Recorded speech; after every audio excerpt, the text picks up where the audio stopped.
The moment Derek pushed through the crystal revolving doors of the Grand Sterling Hotel, his hand pressed against Heather's lower back, he was already laughing at something she said. His head was tilted toward her blonde hair, his expensive watch catching the bright chandelier light above them. He didn't see me at first, but I saw him. I stood near the marble reception desk in my tailored navy suit, the one I bought specifically for this moment.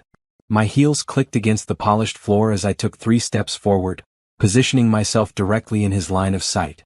The hotel manager stood to my right, tablet in hand, waiting for my signal. 2 security guards flanked the entrance behind Derek, though he didn't know they were there for him. The lobby buzzed with afternoon activity. Guests checking in, bellhops moving luggage, the soft piano music floating from the restaurant entrance. Everything was perfect. Everything was ready. 6 months of planning had led to this single moment, and I wanted to savor every second of it. Derek's eyes swept the lobby in that casual way people do when they enter expensive places, taking in the luxury they think they deserve.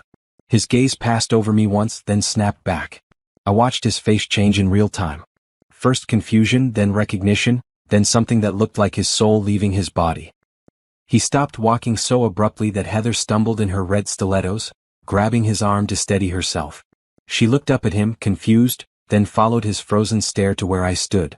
"Derek," I said, my voice carrying across the marble expanse. "Welcome to my hotel." His mouth opened, closed, opened again. No sound came out. His hand dropped from Heather's back as if she had suddenly caught fire. The color drained from his face, leaving him gray under his expensive tan. "Simone?" He finally managed, my name coming out like a question, like he couldn't believe I was real. "Surprised?" I took another step toward them, my heels echoing. "You should be. You've been bringing her here for 6 months, and not once did you think to ask who bought the property last year." Heather's eyes went wide. She looked between me and Derek, her red lips parting in shock. To her credit, she figured it out faster than he did. She took a small step away from him, her designer purse clutched against her chest like a shield.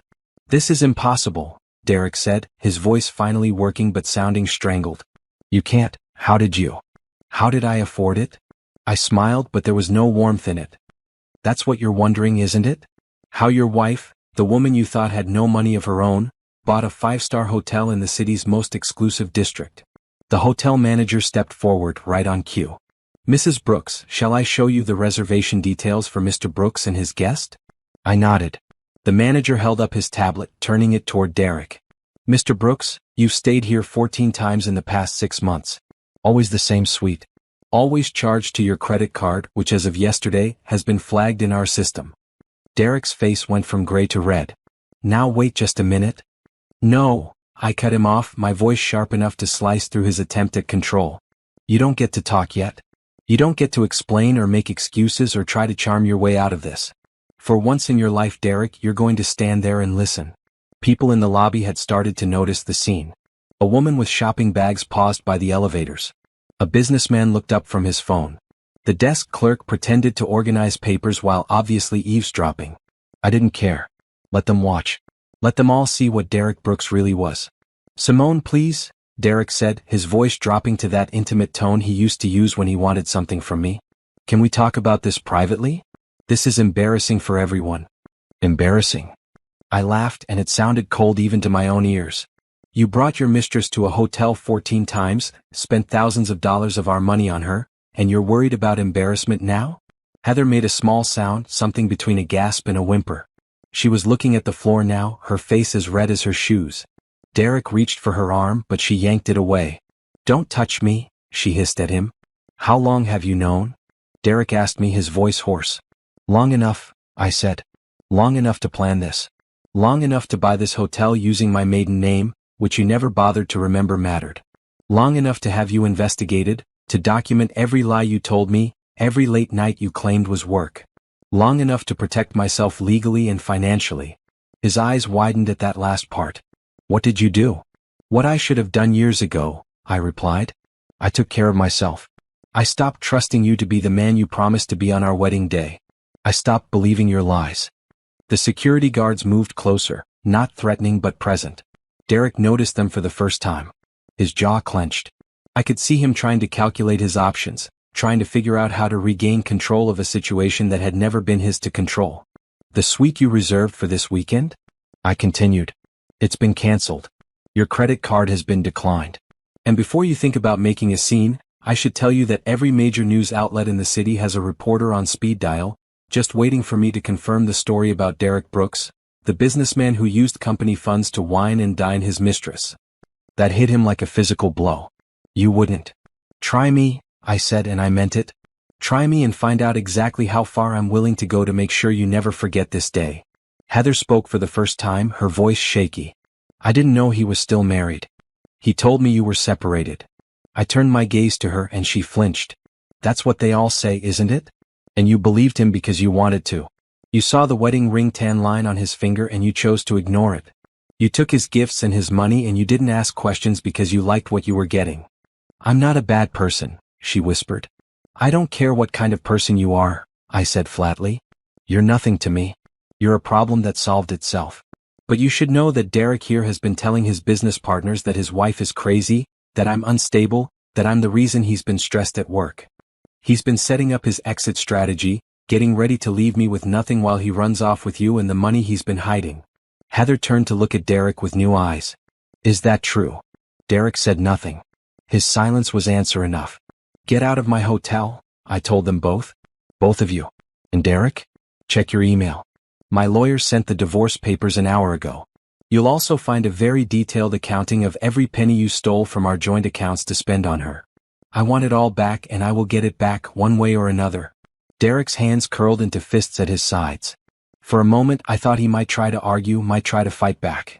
But then he seemed to deflate, his shoulders sagging under the weight of his ruined plans. This isn't over, he said, but it sounded weak. Yes it is, I replied. It's been over for 6 months. You just didn't know it yet. I turned my back on them, a dismissal more powerful than any words. I heard Heather's heels clicking rapidly toward the exit, heard Derek's slower footsteps following. The revolving door spun and they were gone. The hotel manager approached me cautiously. Are you all right, Mrs. Brooks? It's Ms. Walker now, I corrected him using my maiden name. And yes, I'm perfect. Let's go over the plans for the grand reopening next month. I want everything to be flawless. As I walked toward the elevator that would take me to my new office on the top floor, I caught my reflection in one of the many mirrors lining the lobby walls. I looked strong. I looked free. And for the first time in 6 months I felt like I could breathe. This was just the beginning. 6 months earlier I had been a different person. Not different in any way that showed on the outside, but different in the way that matters most, in what I believed about my life, my marriage, my future. I woke up that Tuesday morning in our king-sized bed, Derek already gone for his early meeting. The sheets on his side were cold, which meant he'd left hours ago. That had been happening more and more lately, but I told myself it was just the busy season at work. His consulting firm was expanding, taking on bigger clients, and he needed to be there early. That's what I told myself because that's what he told me, and I still believed him then. I got out of bed and went through my morning routine. Shower, moisturizer, the careful application of makeup that made me look polished but not overdone. I chose a simple dress from my closet, navy blue with a white collar, and paired it with low heels. At 32, I'd perfected the art of looking put together without trying too hard. Our house was in the suburbs, a beautiful 4-bedroom colonial with a garden I'd spent years perfecting. The kitchen had granite countertops I'd picked out myself, and the living room had the fireplace Derek had insisted we needed. Everything was exactly as we'd planned when we bought it 7 years ago. I made coffee in the expensive machine Derek bought last Christmas and sat at the island, scrolling through my phone. An email from my mother reminded me about Sunday dinner. A text from my best friend Rachel asked if I wanted to meet for lunch. A reminder about the dry cleaning I needed to pick up. Normal life. Regular life. The life I thought I had.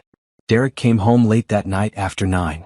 I'd kept his dinner in the oven, chicken and vegetables, his favorite. He kissed my cheek absently and loosened his tie, dropping his briefcase by the door in that careless way that used to make me smile. Long day? I asked, setting his plate on the table. You have no idea, he sighed, sitting down heavily.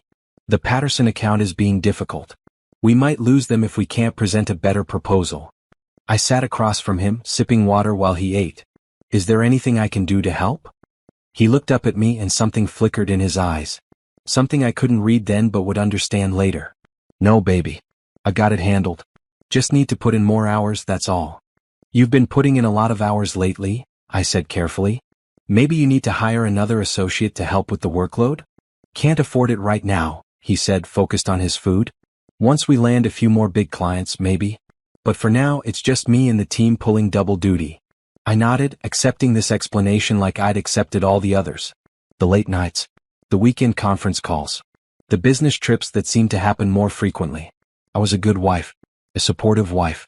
I didn't question or nag or make his stress worse by demanding attention. Looking back now, I can see how stupid I was. How willfully blind. But that night, I just cleared his plate when he finished and asked if he wanted to watch a movie. He said he was too tired, kissed my forehead, and went upstairs to bed.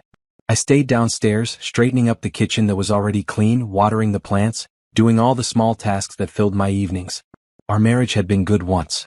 When we first met 10 years ago, Derek had swept me off my feet with his confidence and ambition.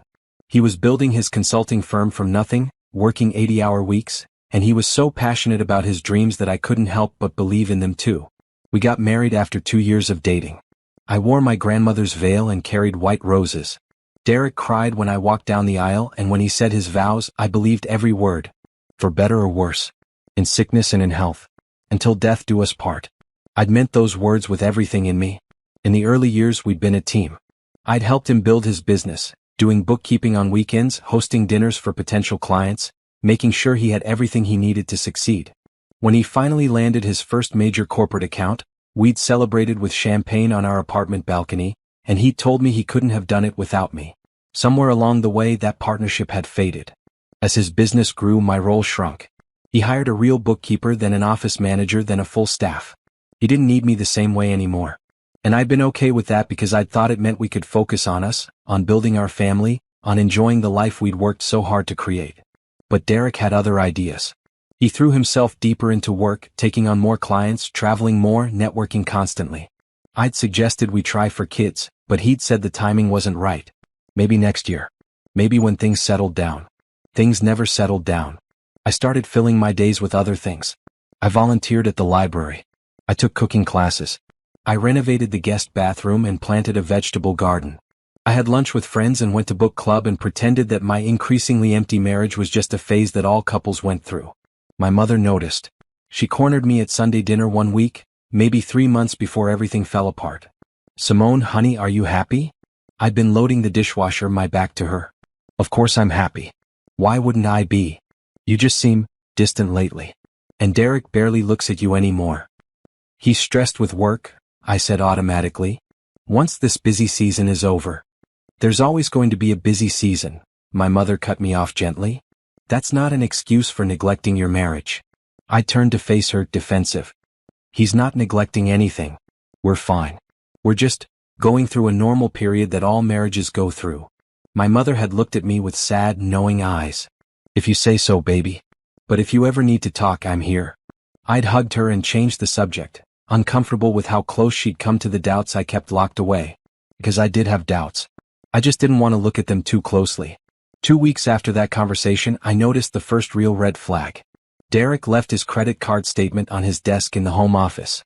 Usually, he was careful about keeping his financial documents in order, but he'd been rushing that morning and forgot it. I hadn't been snooping, I was just putting a package delivery on his desk when I saw it. At first, I was just going to leave it. But something made me look.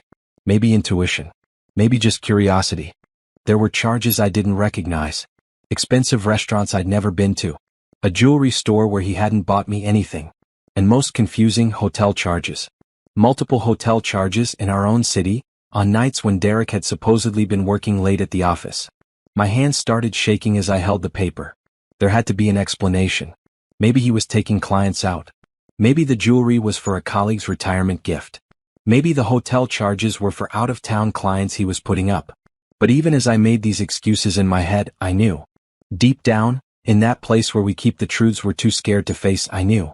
I took photos of the statement with my phone and put the paper back exactly where I'd found it. My heart was racing and I felt sick. I went to the bathroom and stared at myself in the mirror, seeing my own scared eyes looking back. "Don't jump to conclusions," I told my reflection. "There's probably a good explanation." But that night, when Derek came home and kissed my cheek and told me about his day, I listened for the lies. And I heard them.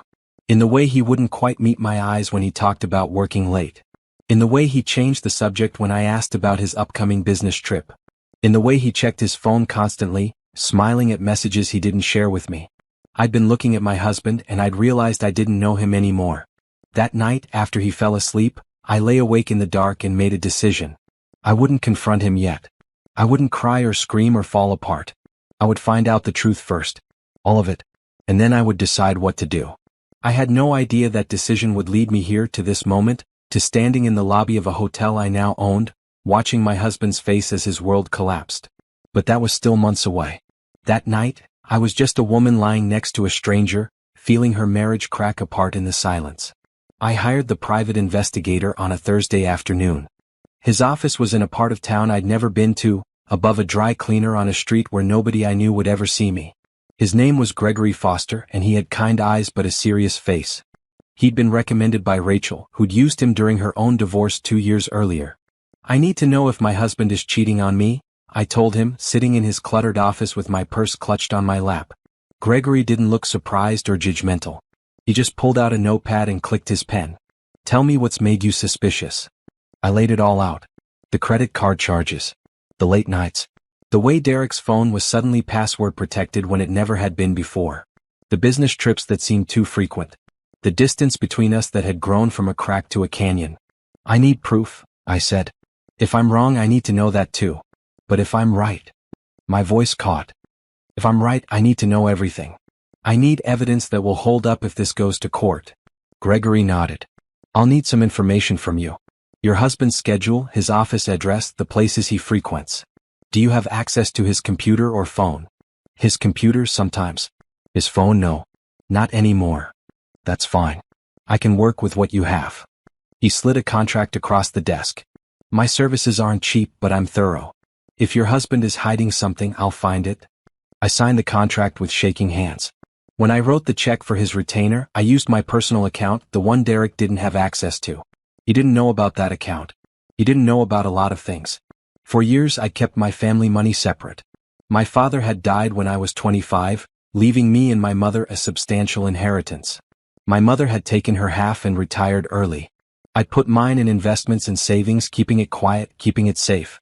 Derek and I had a prenuptial agreement. He'd insisted on it, actually wanting to protect his business.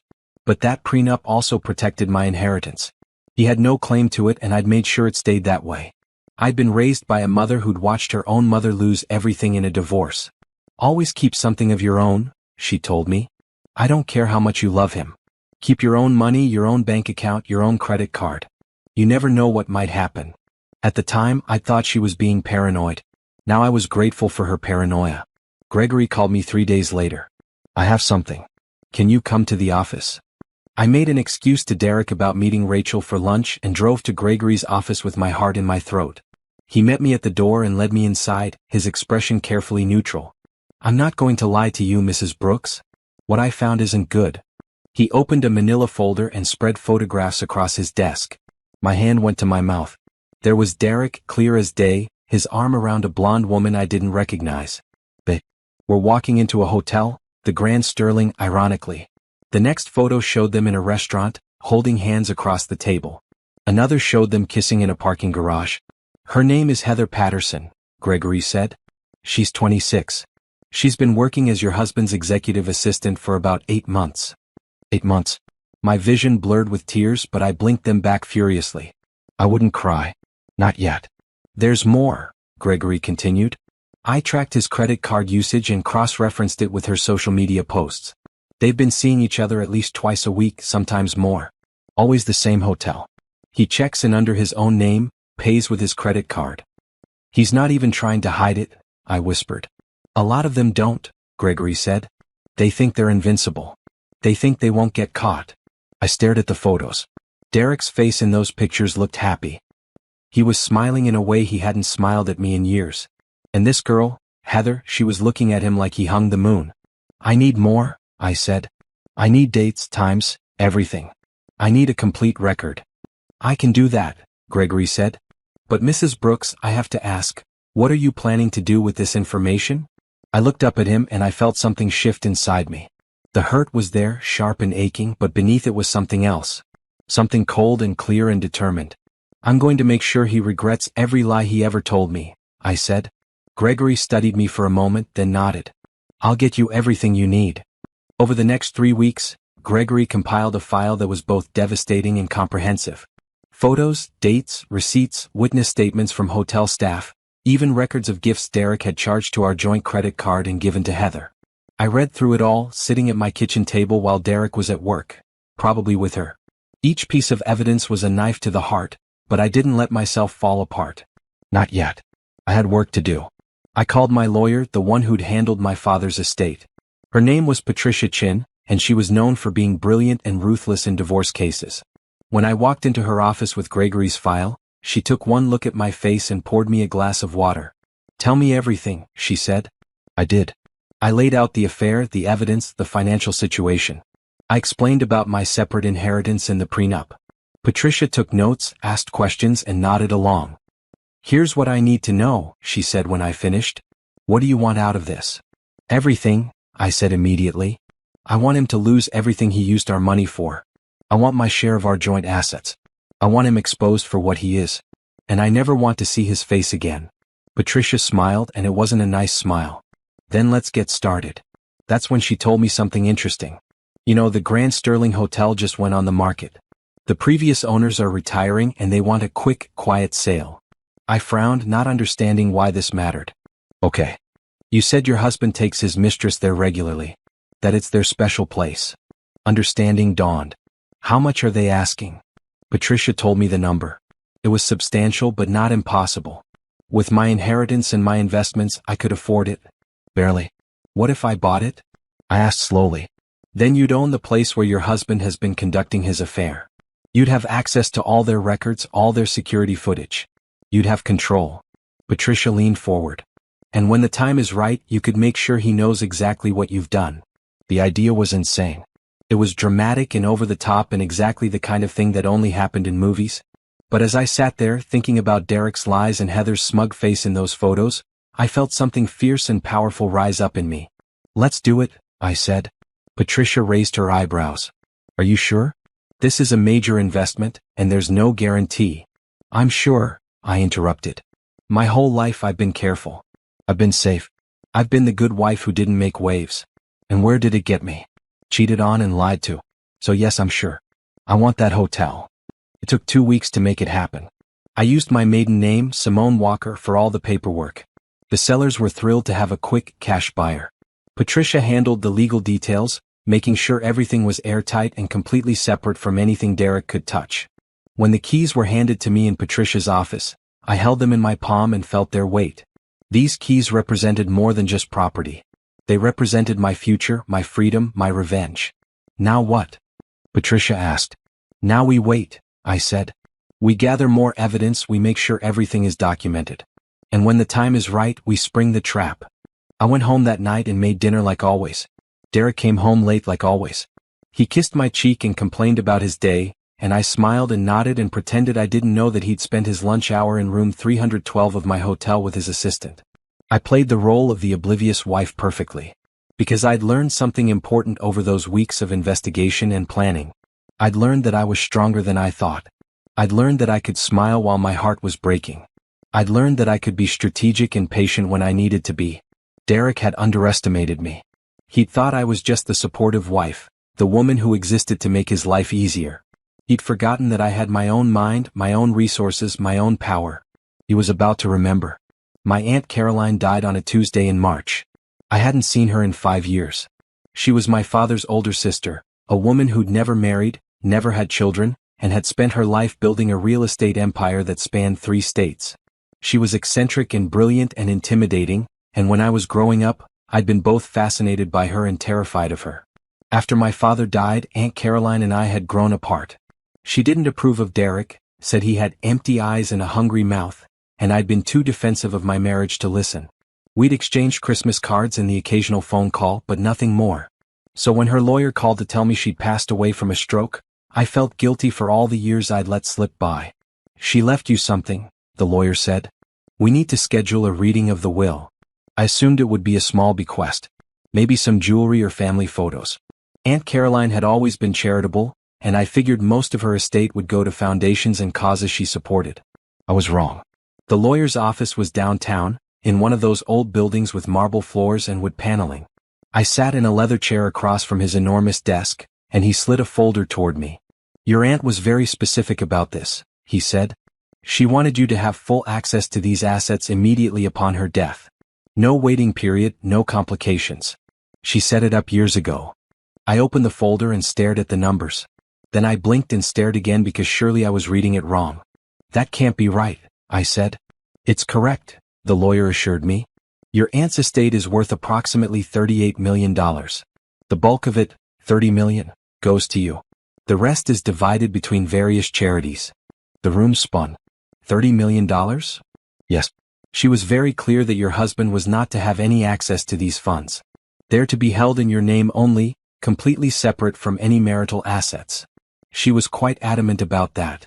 I thought of Aunt Caroline's words at my wedding reception, pulling me aside in the hallway. If things ever go wrong, Simone, you call me. Don't be proud. Don't be stupid. You call me. I hadn't called her. But she protected me anyway. There are properties as well, the lawyer continued, sliding more papers across the desk. Commercial buildings, apartment complexes, some land holdings. She's left detailed instructions for management companies that currently handle them, but you'll have final say on everything. I couldn't speak.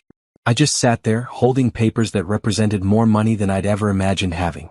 Ms. Walker, the lawyer said gently, using my maiden name, your aunt told me something when she set this up.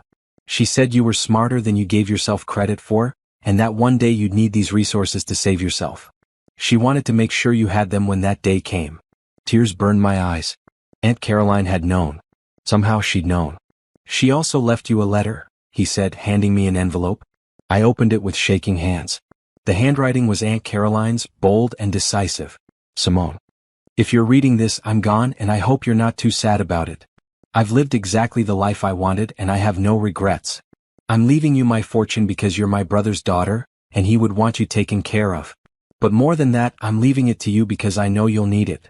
I saw the way your husband looked at you at your wedding, like you were a beautiful accessory instead of a person.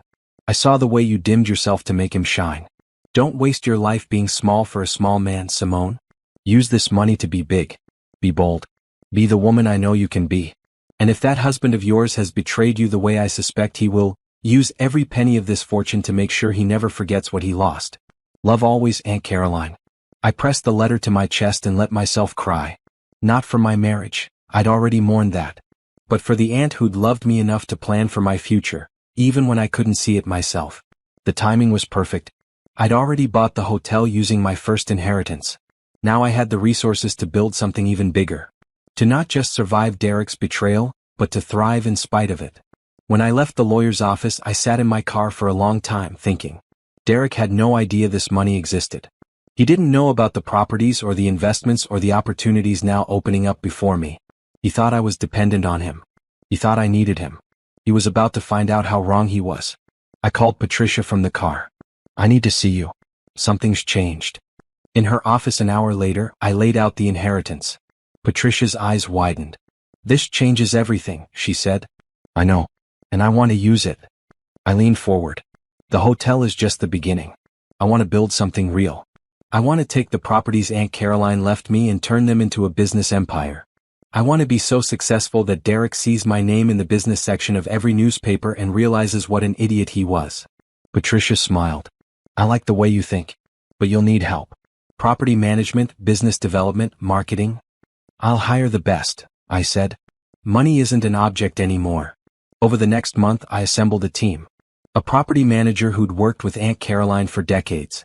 A business consultant who specialized in hospitality. An accountant who could handle complex estate planning. A marketing director who understood luxury branding.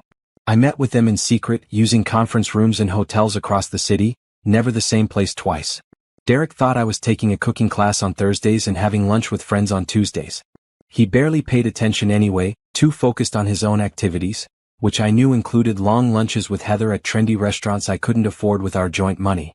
My team helped me understand Aunt Caroline's properties. There were 3 apartment buildings in prime locations, currently managed but underperforming. There was a small boutique hotel in the mountains that was losing money. There was commercial real estate that was being leased below market value. You're sitting on a gold mine, my business consultant told me. With the right investments and management, you could double your portfolio's value in 5 years. I want to start with the hotel, I said. The Grand Sterling. I want to renovate it, rebrand it, make it the most exclusive hotel in the city. That'll be expensive, my property manager warned. I don't care, I said. Make it happen. We worked in secret, planning every detail. I hired architects to redesign the hotel's interiors. I brought in a new general manager, someone with experience at 5-star resorts. I approved new uniforms for the staff, new menus for the restaurant, new art for the walls. All of it was done under my maiden name. All of it was completely separate from Derek. At home, I continued to play the role of the devoted wife. I made dinners Derek barely ate. I asked about his day and pretended to believe his lies. I folded his laundry and organized his office and smiled when he kissed my forehead absently before falling asleep. But inside, I was someone else entirely. I was Simone Walker, businesswoman. I was the owner of a growing property empire. I was my aunt's heir and my father's daughter, and I was done being small. Rachel noticed the change in me. We met for lunch one day and she studied my face across the table. You look different, she said. Different how? I don't know. Stronger maybe? Like you've got a secret. She paused. Have you confronted Derek yet? I told Rachel about the affair weeks ago, needing someone to talk to. She'd been furious on my behalf, offering to slash his tires or key his car. I'd laughed and told her I had a better plan. Not yet, I said. But soon. How are you so calm about this? Rachel asked. If it were me, I'd have burned his clothes and posted the evidence all over social media. Because I'm playing a longer game, I said. Derek thinks he's won. He thinks he's got his successful business and his young girlfriend and his clueless wife at home. He has no idea what's coming. Rachel grinned. I've always said you were smarter than you acted. When this all goes down, I want a front row seat. You'll have one, I promised. That night I stood in my hotel, and looked around at the construction crews working late. They were tearing out the old carpet, replacing it with marble.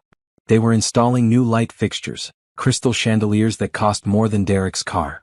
They were building something beautiful, something strong, something mine. Derek had taken Heather to this hotel 14 times. He'd brought her here because he thought it was neutral territory, a place where he could live his double life without consequences. He'd picked the wrong hotel. In 2 months, the renovations would be complete. In 2 months, I'd execute the final phase of my plan. In 2 months, Derek would walk through those doors expecting another romantic weekend, and instead, he'd find me. I couldn't wait to see his face. The renovation of the Grand Sterling Hotel took exactly 63 days. I was there almost every day watching the transformation.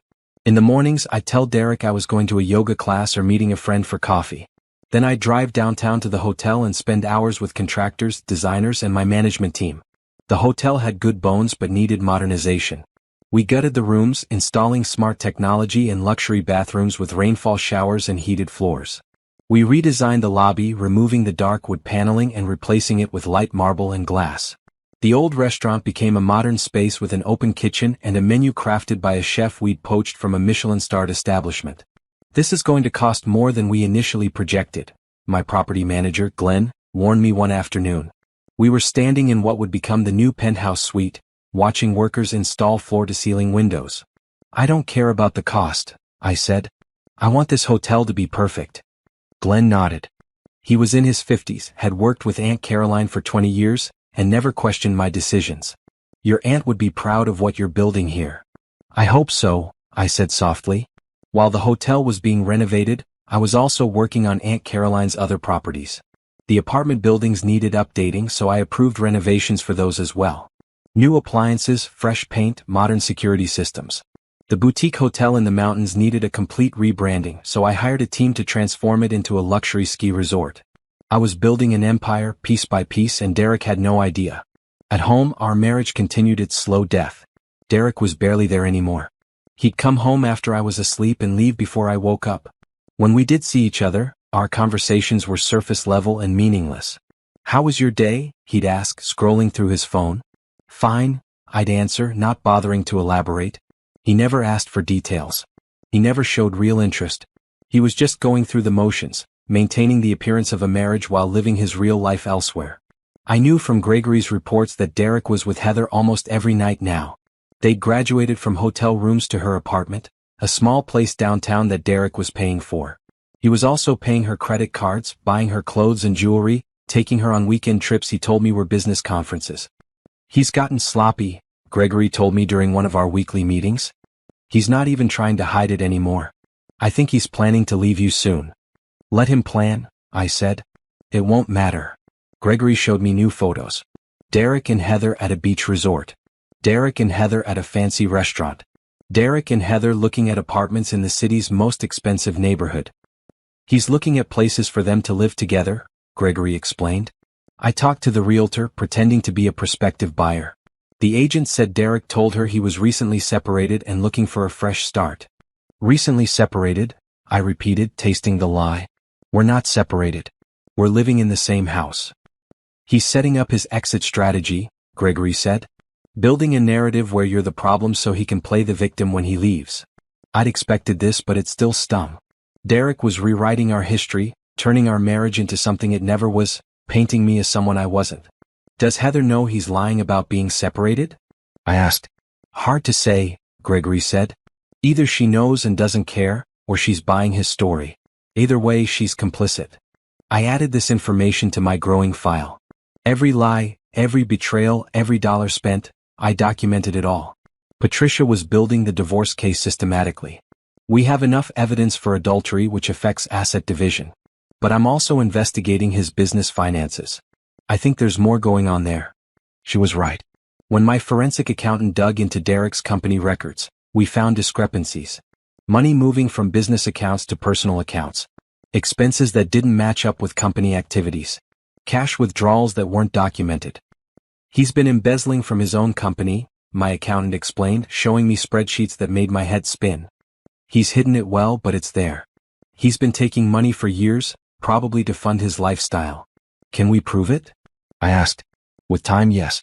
The paper trail exists. It's just buried under layers of shell companies and fake expenses. Do it, I said. I want every penny accounted for. Derek's company was technically half mine. We'd built it together in the early years, even though my name wasn't on the paperwork.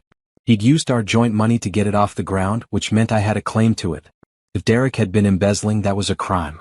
And if he'd been using stolen money to fund his affair, that was something a judge would care about in divorce proceedings. While my team worked on building the case, I focused on my own business. The Grand Sterling was almost ready for its soft reopening. We'd sent out invitations to select guests, offering them complimentary stays to test our new services and provide feedback. We're booked solid for the first month, Glenn told me. Everyone wants to see what you've done with the place. I walked through the finished hotel with a sense of pride. The lobby was stunning, all light and glass and elegant furniture. The rooms were luxurious without being pretentious. The restaurant had already gotten buzz from food critics who'd visited during soft opening events. This was mine. I built this. The only piece missing was the grand reopening event. I wanted something spectacular, something that would announce to the city that the Grand Sterling was under new management and better than ever. What about a charity gala? My marketing director suggested. We could partner with a local nonprofit, get the press involved, make it a real event. I like that, I said. But I want to wait a few more weeks. I want everything to be perfect. What I didn't say was that I was waiting for the right moment. The moment when Derek would make his move, when he'd try to leave me or force my hand. I wanted all my pieces in place before the final confrontation. That moment came sooner than I expected. I was at the hotel one afternoon, reviewing menus with the chef, when my phone rang. It was Derek, which was unusual. He rarely called anymore. Simone, we need to talk, he said, his voice strained. My heart started pounding, but I kept my voice calm. Okay. When? Tonight. After work. Can you be home by 7? Of course, I said. Is everything okay? We'll talk tonight, he said and hung up. I looked at my phone, knowing exactly what was coming. This was it. Derek was going to ask for a divorce. He was going to try to leave me before I could leave him. I called Patricia immediately. He's going to do it tonight. He's going to ask for a divorce. Perfect, Patricia said. Let him think he's in control. Don't fight it. Act hurt and confused. We'll hit him with our paperwork tomorrow. I spent the rest of the afternoon preparing. I went home and changed into comfortable clothes, nothing too nice. I wanted to look like the wife he was leaving, not the businesswoman I'd become. I made dinner, his favorite pasta dish, because that's what the old Simone would have done. When Derek came home at exactly 7, I was in the kitchen, setting the table. He looked nervous, which was good. You should be nervous. Sit down, he said, not even noticing the food. We need to talk. I sat, folding my hands in my lap, channeling vulnerability. What's going on? You're scaring me. Derek couldn't meet my eyes. Simone, this isn't working anymore. Our marriage. I don't think either of us is happy. What are you talking about? I let my voice shake. I'm happy. I thought we were happy. You're happy because you don't see what's really happening, he said, and I marveled at his ability to make his betrayal sound like my failure. We've grown apart. We want different things. I think it's time we admitted that and moved on. Moved on. I repeated. You mean divorce? Yes, he said, finally looking at me. I think we should get divorced. It's better for both of us. I let tears fill my eyes. They weren't hard to summon. I was crying for the marriage I thought I had, for the years I'd wasted, for the girl I'd been when we got married. Is there someone else? Derek had the decency to look uncomfortable. That's not what this is about. But is there? I pressed. Simone, don't make this harder than it needs to be. Answer the question, Derek. Is there someone else? He sighed. Yes. Okay. Yes. I've been seeing someone. But that's not why I want a divorce. I want a divorce because our marriage is over. I stood up, knocking my chair back. How long?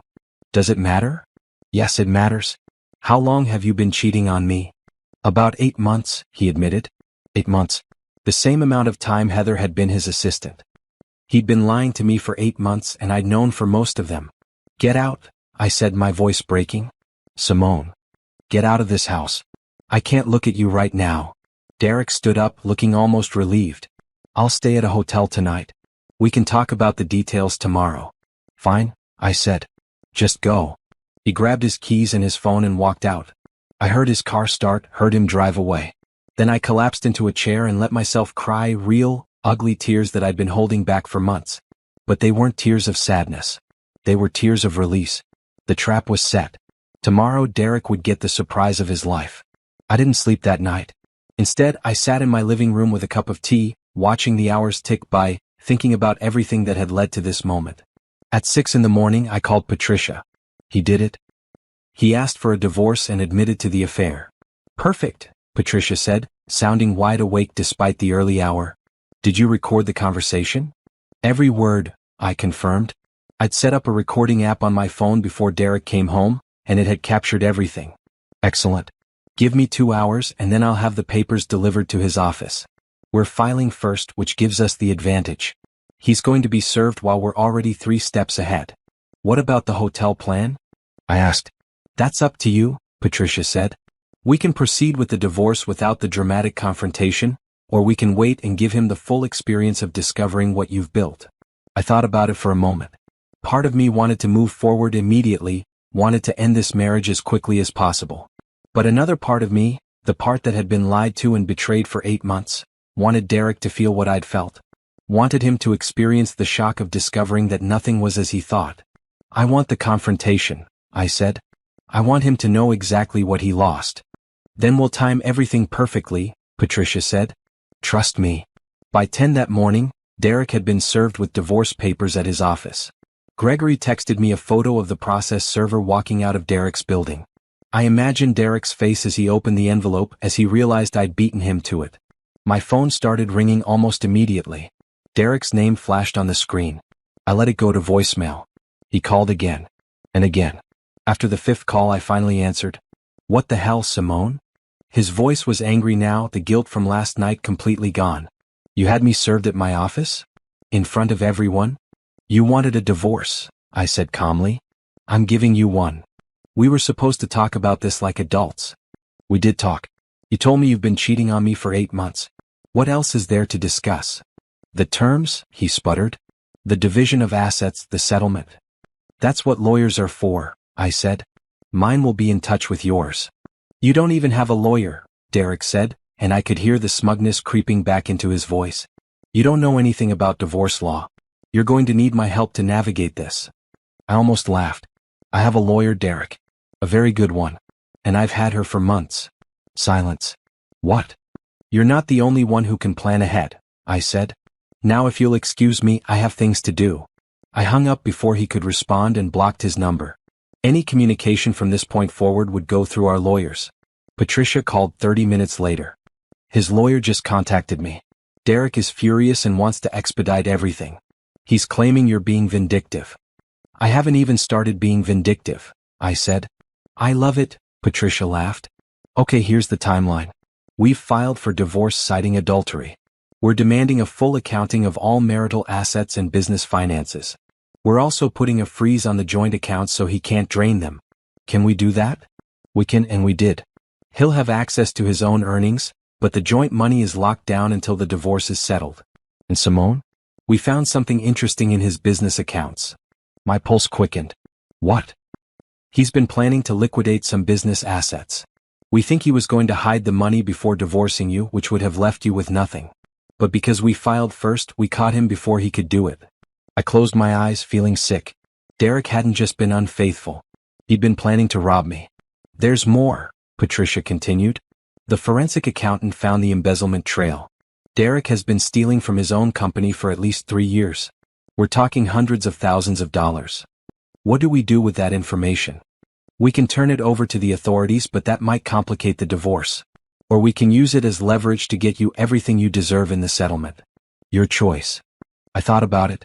Let's use it as leverage for now. But I want the option to go to the authorities if he doesn't cooperate. Done, Patricia said. Now about your hotel plan. When do you want to execute it? I checked my calendar. The hotel's grand reopening was scheduled for 2 weeks from now. I want to do it before the grand reopening. I want to give him just enough time to think he's getting away with everything, and then I want to pull the rug out. Devious, Patricia approved. I'll help you coordinate the timing. Over the next week, Derek tried everything to contact me. He called from different numbers. He showed up at the house, but I wouldn't answer the door. He sent emails that ranged from apologetic to angry to pleading. I ignored them all. Meanwhile, my team was putting the finishing touches on the hotel. The staff had been trained, the systems were tested, and everything was ready. We did a final walkthrough, and I stood in the lobby with Glenn, looking around at what we'd created. This is incredible, Glenn said. You should be proud. I am, I said. But it's not finished yet. I'd asked Gregory to find out Derek's plans. He reported back that Derek had made a reservation at the Grand Sterling for the following weekend, under his own name. He'd booked the penthouse suite, the most expensive room in the hotel. He's taking Heather, Gregory said. Probably to celebrate the divorce and their new life together. Perfect, I said. That's exactly what I was hoping for. I coordinated with Patricia and Glenn. We would let Derek check in normally. We would let him think everything was fine. And then, at exactly the right moment, I would appear. The hotel staff was briefed on what was going to happen. Some of them remembered Derek from his previous visits and were eager to participate. They'd seen him bring different women to the hotel over the years and had never liked him. We've got your back, Ms. Walker, the head concierge told me. This is going to be beautiful. The night before Derek's arrival, I barely slept.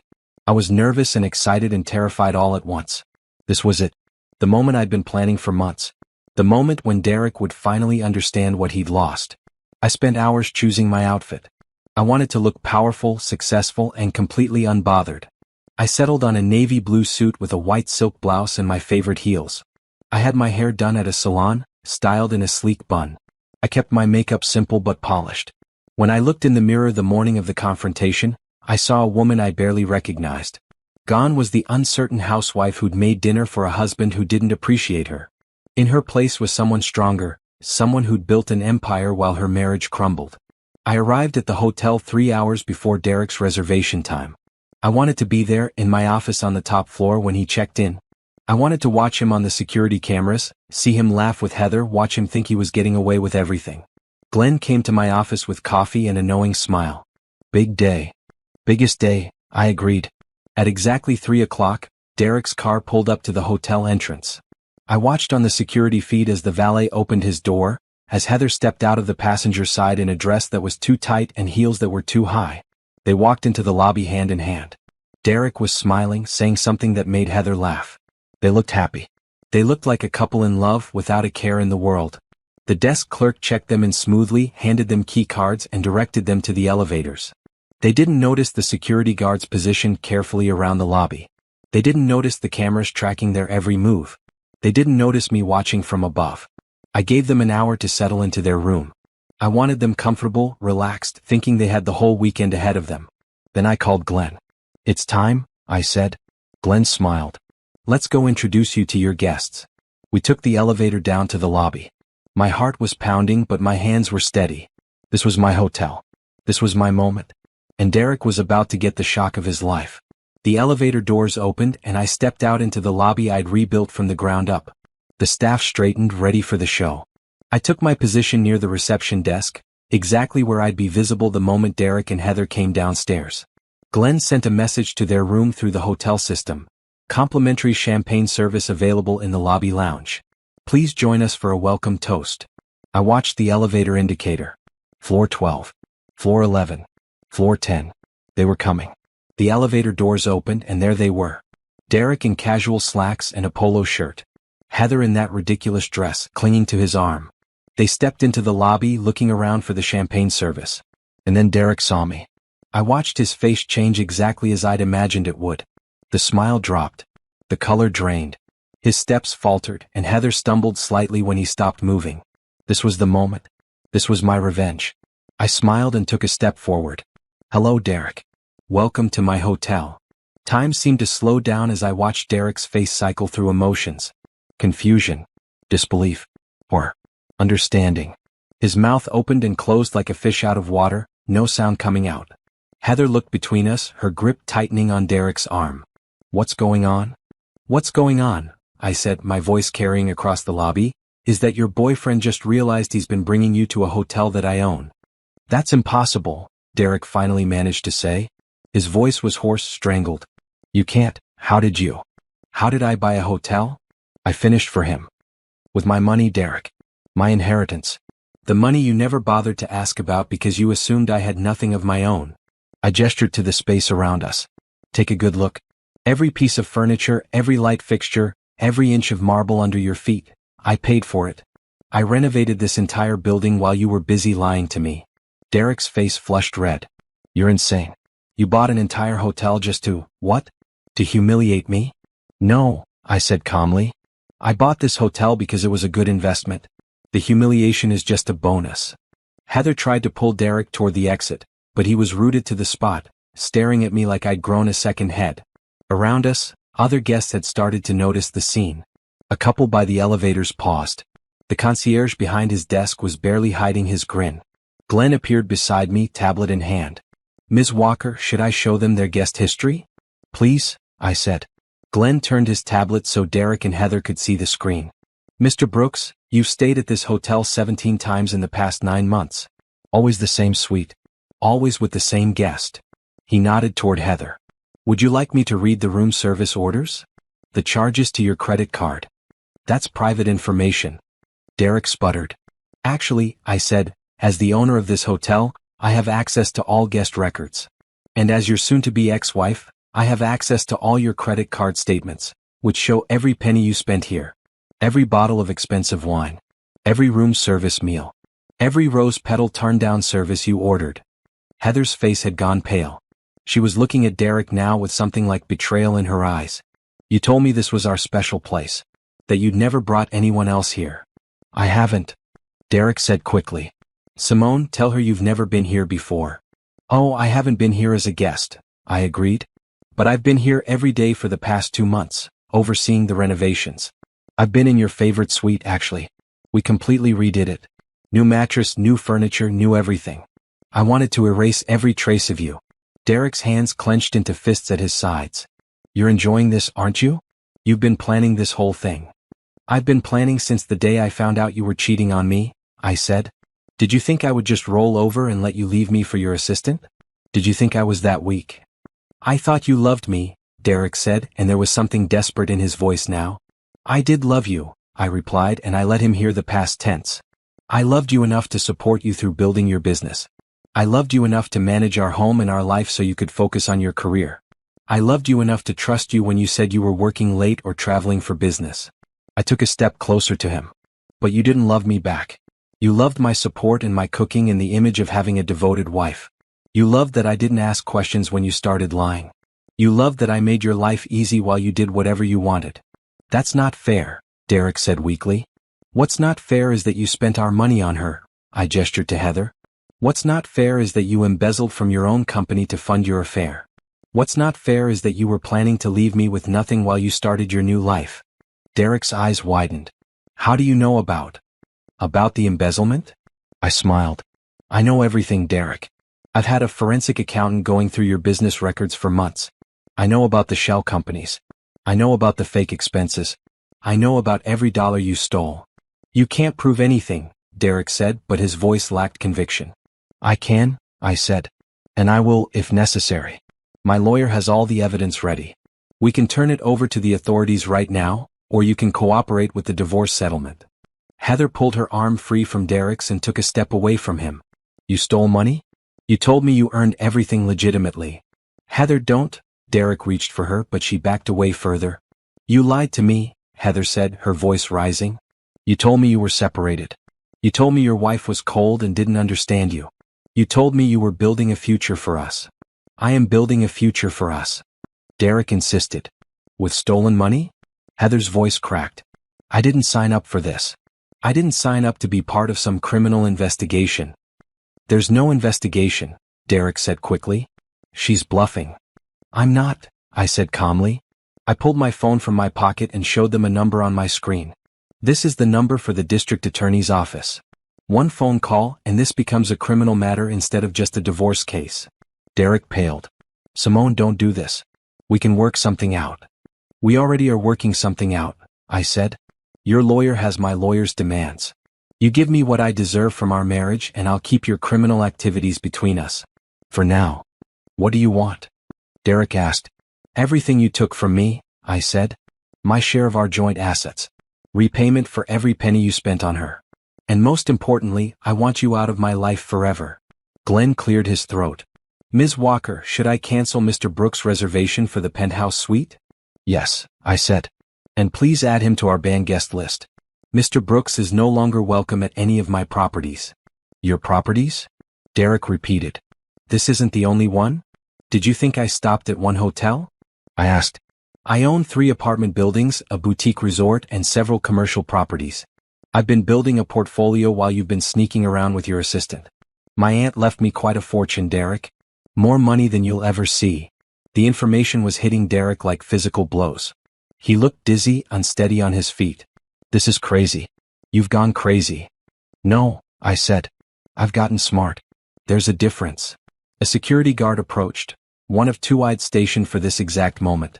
Ms. Walker, do you need these guests escorted from the property? Yes, please, I said.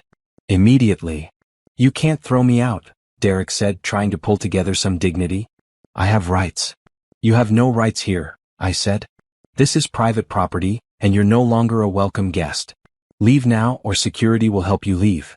The security guards moved closer, not threatening but present. Derek looked between them and me, finally understanding that he had no power here. This was my domain, not his. Fine, he spat. We're leaving. But this isn't over, Simone. I'll fight you on everything. The divorce, the money, all of it. You'll lose, I said simply. You're an adulterer and a thief. No judge is going to be sympathetic to you. Derek grabbed Heather's arm, but she pulled away from him again. Don't touch me. Don't ever touch me again. Heather, please, Derek said. Let me explain. Explain what? Heather's voice was shrill now. That you lied about everything? That you're married and a criminal? That I'm going to be dragged into your divorce as evidence? It's not like that. It's exactly like that. Heather was crying now, mascara running down her face. I quit my job for you.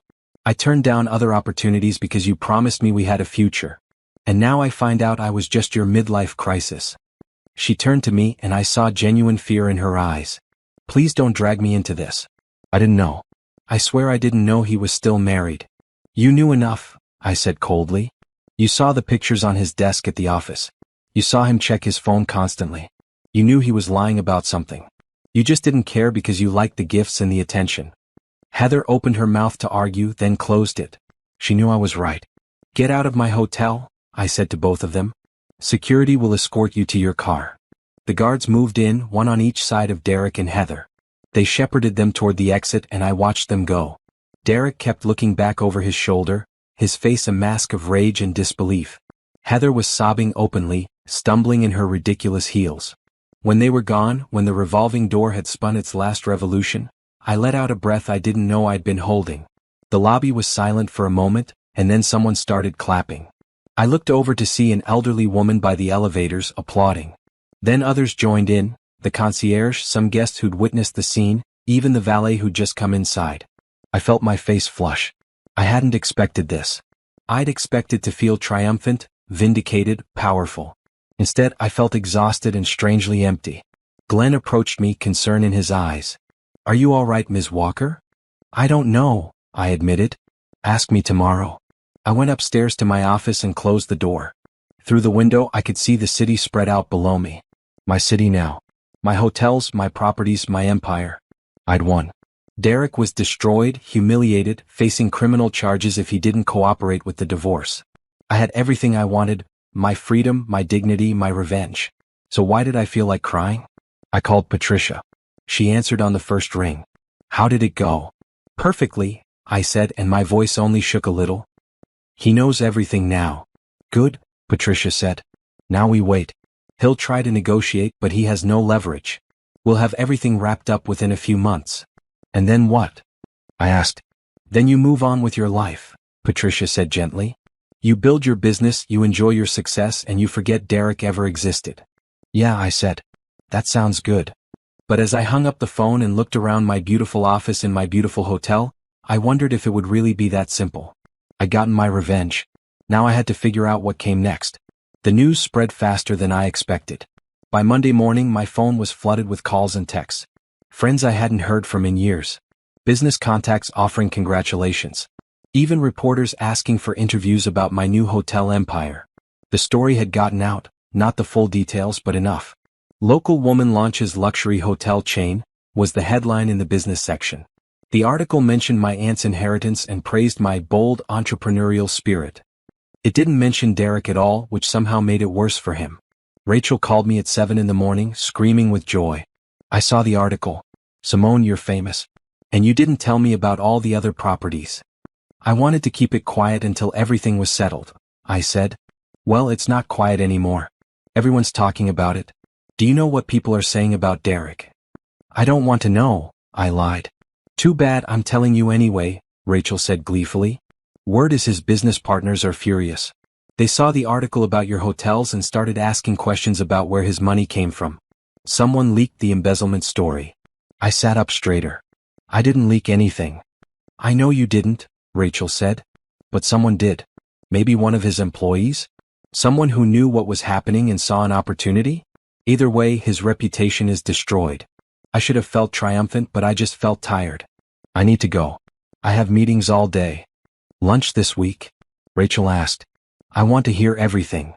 "Maybe," I said and hung up. Patricia called next with an update. Derek's lawyer requested an emergency meeting. They want to settle quickly and quietly. "How quickly?" "They're proposing we have everything finalized within 30 days. Derek is willing to give you everything you asked for, your share of the joint assets, repayment for what he spent on Heather, and he'll sign a non-disclosure agreement about the embezzlement." "And what does he want in return?"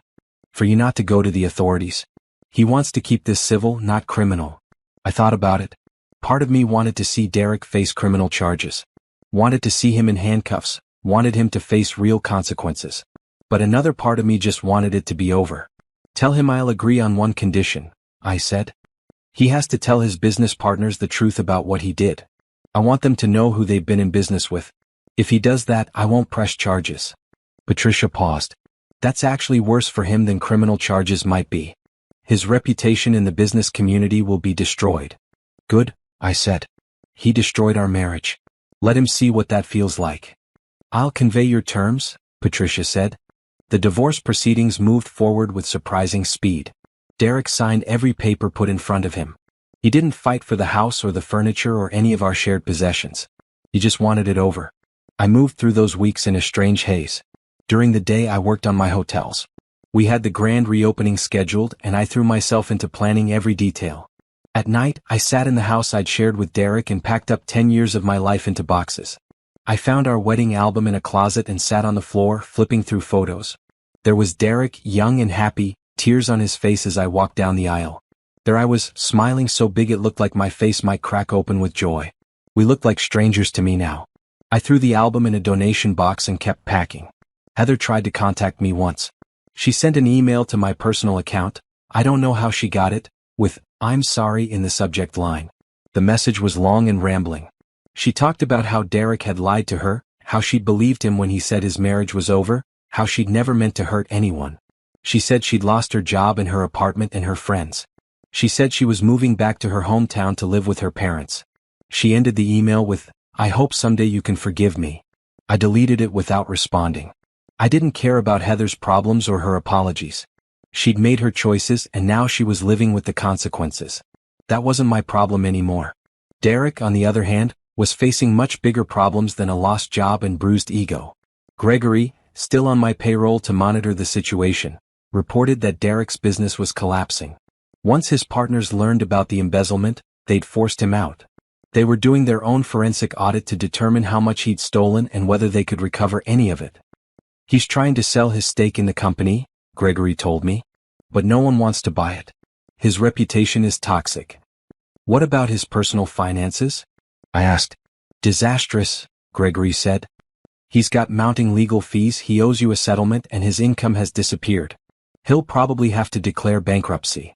I absorbed this information without emotion. A few months ago, hearing that Derek was losing everything would have upset me. Now I felt nothing. "Keep monitoring," I told Gregory. "I want to make sure he follows through on the settlement terms." The grand reopening of the Grand Sterling Hotel was scheduled for a Friday night. We'd invited local politicians, business leaders, and media. The event would also raise money for a women's shelter, a cause I'd chosen deliberately. The night of the gala, I stood in my bedroom trying on 3 different dresses. I'd lost weight over the past few months without meaning to, and nothing fit quite right anymore. I finally settled on a simple black gown with a deep back and elegant lines. Rachel arrived to help me get ready, acting as my unofficial stylist and hype woman. "You look gorgeous," she said, zipping up my dress. "Derek is going to see photos of this event and regret every decision he ever made." "I don't care what Derek thinks," I said. "Yes, you do," Rachel said gently. "And that's okay. You can be over him and still want him to know what he lost." Maybe she was right. Maybe part of me did want Derek to see me succeed. Wanted him to see me happy and thriving without him. Wanted him to realize that I'd never needed him as much as he'd needed me. The gala was perfect. The hotel looked stunning, all lit up and sparkling. Guests filled the lobby and restaurant, drinking champagne and admiring the renovations. Local reporters took photos and conducted interviews. I posed for pictures with the mayor and gave a speech about empowering women to take control of their financial futures. "My aunt taught me that a woman should always have her own resources," I told the crowd. "She taught me to be independent, to be smart with money, and to never rely on anyone else for my security. I'm honored to carry on her legacy with this hotel and the other properties she left me." Everyone applauded. Flashbulbs went off. Someone from a business magazine asked if I'd be interested in being featured in their Women to Watch issue. I smiled and said yes and felt like a fraud. Because yes, I'd built something impressive. Yes, I was financially independent and successful. But inside, I still felt like the woman who'd been blindsided by her husband's betrayal. I still felt broken even if I didn't look it. The party went late into the night. When the last guest finally left, I kicked off my heels and walked through the quiet hotel in my bare feet. Glenn found me in the lobby, staring at the chandelier that had cost more than my first car. "You did it," he said. "You pulled off something incredible." "We did it," I corrected. "I couldn't have done any of this without your help and Aunt Caroline's vision." "Your aunt would be proud," Glenn said. "She always knew you had more strength than you showed." "I wish she could see this," I said softly. "She can," Glenn said. "Wherever she is, she can see what you've built." I went home that night, to my new home, a penthouse apartment I'd bought downtown, and sat on my balcony looking at the city lights. The divorce would be final next week. The hotel was a success. My business was growing.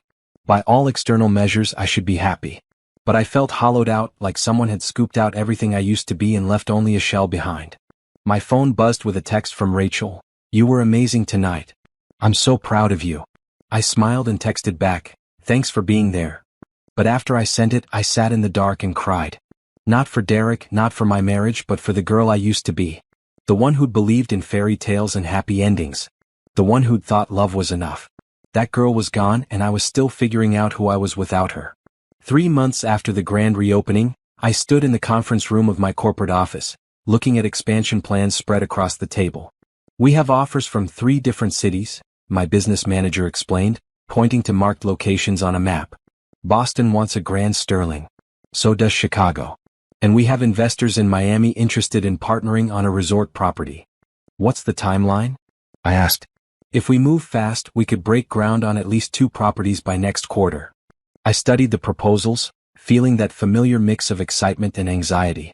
My business was growing faster than I'd anticipated. The success of the Grand Sterling had attracted attention from investors and property owners across the country. Everyone wanted to partner with me to be part of the story of the woman who'd turned personal tragedy into business empire. The story they didn't see was the one I lived every day, waking up alone, working until I was too exhausted to think, filling every minute of my day so I didn't have time to feel the emptiness. Let's start with Boston, I decided.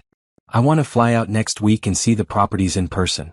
After the meeting, I returned to my private office and collapsed into my chair. My assistant brought me coffee and a stack of messages. One caught my eye, an email from Derek's lawyer. I opened it reluctantly. The divorce had been finalized 2 months ago. Derek had signed over everything he owed me and disappeared from my life. I hadn't heard from him since. The email was brief. Mr. Brooks is requesting a meeting with you. He has something he'd like to discuss in person. Please advise if you're willing to meet. I deleted it immediately. There was nothing Derek could say that I wanted to hear. That chapter of my life was closed. But the email bothered me all day. What did Derek want? Was he trying to renegotiate the settlement? Was he planning to beg for mercy on the embezzlement charges I hadn't filed? Or did he want something worse? Forgiveness, closure, a chance to explain himself? I called Patricia that evening. Derek's asking for a meeting. Absolutely not, Patricia said immediately. You don't owe him anything, least of all your time. I know, I said. But I'm curious. What could he possibly want? Does it matter? Simone, you've moved on. You've built an incredible business. Don't let him back in even for a conversation. She was right. I knew she was right. But the request nagged at me. That weekend, Rachel convinced me to go out. A real night out, not a business dinner or networking event. Just drinks with friends, no agenda. We ended up at a rooftop bar downtown, surrounded by other women from our old book club. They'd all heard about my divorce and my business success, and they spent the first hour asking questions. How did you do it? One asked. How did you go from housewife to hotel mogul in less than a year? I had help, I said. And a really good lawyer. And guts, Rachel added. Most people wouldn't have had the courage to do what Simone did. She could have just divorced Derek quietly and taken her settlement. Instead, she built an empire. I'm not trying to build an empire, I protested. I'm just trying to take care of myself. That's how empires start, another friend said, raising her glass. To Simone, the woman who turned heartbreak into a hospitality dynasty. We all drank, and I felt the warmth of friendship, of being surrounded by people who genuinely cared about me. For the first time in months, I felt something close to happy. As the night wore on and the drinks flowed, the conversation turned more personal. Are you dating anyone? Someone asked. No, I said quickly. I'm not ready for that. It's been almost a year since Derek. I know how long it's been, I cut her off. But I'm not interested in dating right now. I'm focused on my business. You can't hide behind work forever, Rachel said gently. I'm not hiding. I'm just not interested. But that was a lie. The truth was more complicated. I was scared. Scared of trusting someone again. Scared of being vulnerable. Scared of repeating the same mistakes. I'd built walls around myself high and thick, and I had no interest in tearing them down. A few weeks later, I flew to Boston to look at properties. My team had arranged tours of 3 potential hotel sites, and I spent 2 days walking through empty buildings, imagining what they could become. On the last day, I was standing in what would be the lobby of a converted historic building when my phone rang. A known number. I almost didn't answer, but something made me pick up. Ms. Walker? This is County General Hospital. We have a patient here who listed you as an emergency contact. Derek Brooks. My blood ran cold. What happened? He was in a car accident. He's stable, but he's asking to see you. I should have hung up. I should have said I wasn't coming. But instead, I heard myself say, I'll be there as soon as I can. I flew home that afternoon and went straight to the hospital. I told myself I was going out of obligation, nothing more. We'd been married for 10 years. Just because the marriage ended badly didn't mean I wanted him dead. The hospital was cold and sterile, smelling of disinfectant and sadness. A nurse directed me to Derek's room. I stood outside for a full minute, gathering my courage before pushing open the door. Derek was in the bed, banged up but awake. He had a cast on one leg and bandages on his arm. When he saw me, something flickered in his eyes. Relief, maybe, or surprise. "You came," he said, his voice hoarse. "The hospital called," I said, staying by the door. "What happened?" "Car accident. Some guy ran a red light." Derek gestured weakly at his injuries. "Could have been worse." "I'm glad you're okay," I said, and I meant it. I didn't love Derek anymore, but I didn't hate him enough to wish him physical harm. "I wasn't sure you'd come," Derek said. "After everything?" "I almost didn't," I admitted. "Why did you list me as your emergency contact?" "We're divorced." "You're the only family I have," Derek said quietly. "My parents are dead, my brother and I don't talk, and Heather?" He trailed off. "What about Heather?" I asked, though I wasn't sure I wanted to know. "She left. Moved back to her hometown, wants nothing to do with me." Derek laughed bitterly. "Turns out when you lose your money and your reputation, the young girlfriend doesn't stick around." "I'm sorry," I said automatically, though I wasn't sure if I meant it. "Are you?" Derek looked at me intently. "Because you have every right to be happy about my life falling apart. You earned that." "I'm not happy," I said. "But I'm not sad either." "Your life isn't my concern anymore, Derek." "I know," he said. "But I needed to see you. I needed to say I'm sorry." "For which part?" I asked. "The cheating? The lying? The embezzling? The trying to leave me with nothing?" Derek flinched. "All of it. I'm sorry for all of it. I was an idiot. I threw away the best thing in my life because I was selfish and stupid and—" "Stop," I cut him off. "I didn't come here for this. I don't want your apologies or your explanations. It's too late for that." "I know," Derek said. "But I needed you to know that I understand what I lost. I see you in the news, read about your success, and I realize that you never needed me. You were always strong enough on your own. I just made you think you weren't." "You're right," I said. "I didn't need you. But I loved you, Derek. I really loved you. And you broke that." "I know," he whispered. "And I'll regret it for the rest of my life." I looked at him, really looked at him, for the first time since walking into the room. He looked smaller somehow, diminished. The confidence he used to carry was gone, replaced by something that looked like shame. "I hope you find a way to forgive yourself," I said. "Because I'm not going to forgive you. I'm not going to tell you it's okay or that I understand. What you did was wrong and you have to live with that." Derek nodded, tears in his eyes. "I know. I just wanted you to hear me say I'm sorry. Even if it doesn't change anything." "It doesn't," I confirmed. "Goodbye, Derek." I turned and walked out of the room without looking back. In the elevator, I let out a breath I'd been holding. Seeing Derek again had been harder than I expected, but it also gave me something I didn't know I needed: closure. Derek was truly sorry. But his sorry didn't fix anything. It didn't undo the hurt or erase the betrayal. It was just words, too little and far too late. When I got home, I called Patricia and told her about the hospital visit. "How do you feel?" she asked. "Tired," I said. "But also, free?" I think I needed to see him one more time to really understand that it's over. That part of my life is finished. "Good," Patricia said.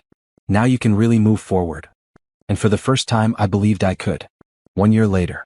I stood in the lobby of the Grand Sterling Chicago, our newest property, watching the final preparations for the opening gala. This hotel had taken 9 months to renovate, and it was my masterpiece, a perfect blend of historic architecture and modern luxury. "Ms. Walker, the mayor's office just confirmed she'll be attending tonight," my assistant informed me. "Perfect," I said, checking my watch. "And the caterers?" "All set up. The photographer is here. The string quartet is warming up." I nodded, satisfied. After opening properties in Boston and Miami, I'd perfected the art of the grand opening. But Chicago felt different somehow, bigger, more significant. This was where I'd truly proved that my success wasn't a fluke. My phone buzzed with a text from Rachel: "Good luck tonight. Wish I could be there." I smiled and texted back: "Miss you. Come visit soon." Rachel had gotten engaged 6 months ago to a man she'd met at a charity event. She was planning a spring wedding and I'd agreed to be her maid of honor. Life, it seemed, went on for everyone. Glenn appeared at my elbow, tablet in hand. "The New York Times reporter is here. She wants an interview before the event starts." "Give me 5 minutes," I said. I ducked into a private room to check my appearance. I'd bought a new dress for tonight, emerald green, elegant without being flashy. My hair was down in loose waves, and I wore the diamond earrings that had belonged to Aunt Caroline. I looked successful. I looked confident. And most importantly, I looked happy. The interview went well. The reporter asked about my business philosophy, my expansion plans, and how I'd managed to build such a successful company in just over a year. A lot of people credit you with revolutionizing the boutique hotel industry, she said. How does that feel? Surreal, I admitted. A year ago I was going through a divorce and figuring out who I was. I never imagined I'd be here. There are rumors that your ex-husband's betrayal was the catalyst for all this. Can you comment on that? I'd learned how to handle these questions. My divorce taught me that I was stronger than I thought. It showed me that I could build something meaningful on my own. But the success of my hotels isn't about revenge or proving a point. It's about creating beautiful spaces where people can make memories. The reporter seemed satisfied with that answer. After she left, I took a moment alone in the empty ballroom before guests arrived. My phone rang. Unknown number but local. I answered. Ms. Walker? This is Jennifer Chin from Foster Philanthropic Foundation. We'd like to discuss a potential partnership with your hotels to support women's entrepreneurship initiatives. I'm interested, I said. Send me the details and we'll set up a meeting. After hanging up, I thought about how far I'd come. From housewife to CEO. From betrayed to empowered. From broken to whole. The gala that night was a stunning success. Over 300 guests filled the hotel, including business leaders, politicians, and media from across the country. I gave a speech about female entrepreneurship and announced that I'd be establishing a foundation in Aunt Caroline's name to support women starting their own businesses. My aunt taught me that financial independence is the key to freedom, I told the crowd. I want to help other women achieve that same freedom, whether they're recovering from divorce, leaving bad situations, or simply pursuing their dreams. The applause was thunderous. After the speech, I was surrounded by people wanting to talk, to network, to congratulate me. It was overwhelming and exhilarating all at once. Late in the evening, I slipped away to the hotel's rooftop bar.